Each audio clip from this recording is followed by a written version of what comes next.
SSC CGL का exam tyre 1 का हो चुका है और एसएससी अगर हम बात करें सीएचएसएल की तो उसकी भी डेट जो है जारी हो चुकी है। और लगातार अब यहाँ पर एक ही प्रश्न सभी के दिमाग में है कि एसएससी एमटीएस का हमारा एग्ज़ाम आखिर कब से होगा। तो जैसा कि आपको सबको पता होना चाहिए, एसएससी सीजीएल के बारे में अगर हम बात करें तो सीजीएल का तो आपका जो है एग्ज़ाम हो चुका और जिसकी गड़बड़ी होने के बाद भी 14 अक्टूबर से आपका दोबारा से रिशेड्यूल हो गया था।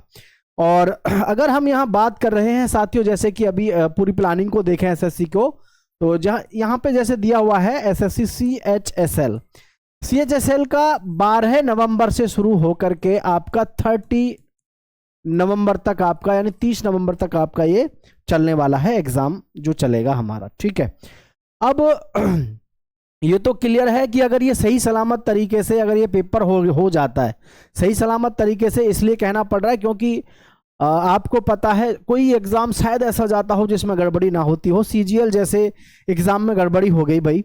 जब हमारा सीजीएल की बात करें तो सितंबर में हमारा जो है ये हो गया, लेकिन जब गड़बड़ी हुई थी, ठीक है, गड़बड़ी हुई थी तो उसको कब किया गया, 14 अक्टूबर को उसको शेड्यूल किया गया था और जो आपका डन करा दिया।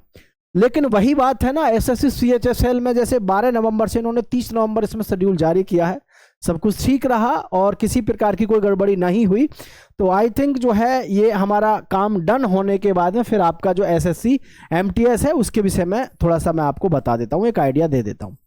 एसएससी एमटीएस के बारे में देखो फिर सीधा सा है कि भाई जैसे कि 12 नवंबर से 30 नवंबर के आसपास में आपका ये खत्म हो जाता है। 30 नवंबर हालांकि फिक्स डेट दिए है, तो इसमें अगर कोई गड़बड़ी नहीं हुई, धांधलेबाजी ना हुई, तो फिर आप एक बात समझ लेना सभी युवा साथी कि हमारा एसएससी एमटीएस का जो एग्ज़ाम है वो दिसंबर 2025 में आपका सेकंड वीक में, ठीक है, सेकंड वीक में जो है हमारा फिर ये कंडक्ट होगा एसएससी एमटीएस, क्योंकि एक शेड्यूल लगातार इन्होंने बनाया हुआ है।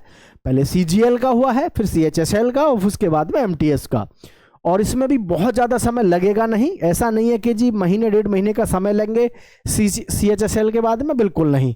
तो एसएससी एमटीएस जो है वो डायरेक्ट फिर अगले नंबर पे एसएससी सीएचएसएल ही है, मतलब सीएचएसएल के बाद में एमटीएस ही है। तो इस बात को आप सभी को समझना चाहिए कि अपनी तैयारी में लगो। और बस एक ही बात है मेन चीज़ सिलेक्शन के लिए कि प्रैक्टिस। इस समय प्रैक्टिस सेट जितने ज़्यादा से ज़्यादा लगा लोगे उतना ज़्यादा आप अच्छा स्कोर कर पाओगे। सबसे ज़्यादा युवाओं का यही रहता है कि सर मतलब प्रैक्टिस सेट लगाने से फ़ायदा क्या क्या होता है। तो देखो प्रैक्टिस सेट लगाने से भाई यही फ़ायदा होता है आपको।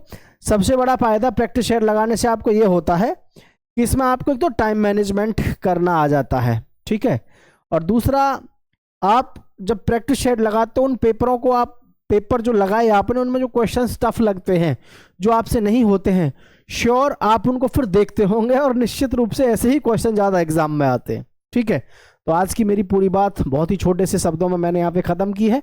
आप सब समझ भी गए होंगे एसएससी एमटीएस के लिए आपका दिसंबर 2025 में सेकंड वीक में आपका एग्जाम लगने की पूरी प्रबल संभावना है, अगर सीएचएसएल में किसी प्रकार की कोई गड़बड़बाजी नहीं होती है तो।